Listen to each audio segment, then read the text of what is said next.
ছয় সমন্বয়কের দেয়া কোটা আন্দোলনের সব ধরনের কর্মসূচি প্রত্যাহারের ঘোষণা প্রত্যাখ্যান করেছেন আরেক সমন্বয়ক আব্দুল কাদের। রোববার রাতে বৈষম্য বিরোধী ছাত্র আন্দোলনের ব্যানারে দেয়া এক বিবৃতিতে তিনি ওই সমন্বয়কদের ঘোষণা প্রত্যাখ্যান করেন।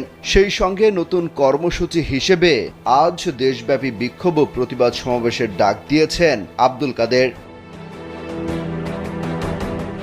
এর আগে রোববার সন্ধ্যায় কোটা সংস্কার আন্দোলনের অন্যতম সমন্বয়ক নাহিদ ইসলাম, সার্জিস আলম, হাসনাত আবদুল্লাহ, আবু বাকের মজুমদার, আসিফ মাহমুদ ও নুসরাত তাবাসসুম তাদের কর্মসূচি প্রত্যাহারের তথ্য জানিয়ে বিবৃতি দেন। তারা ৬ জনই ঢাকা মহানগর পুলিশের গোয়েন্দা কার্যালয়ে নিরাপত্তা হেফাজতে রয়েছেন। খামেরা তো দাগ হয় কিভাবে? এই যে ভাবি, দাগও যাবে রাগও যাবে, নিন চাকা সুপার হোয়াইট। সেখান থেকেই তাদের স্বাক্ষরে বিবৃতি আসে। পাশাপাশি তারা একটি ভিডিও বার্তায় আন্দোলন প্রত্যাহারের বিবৃতিটি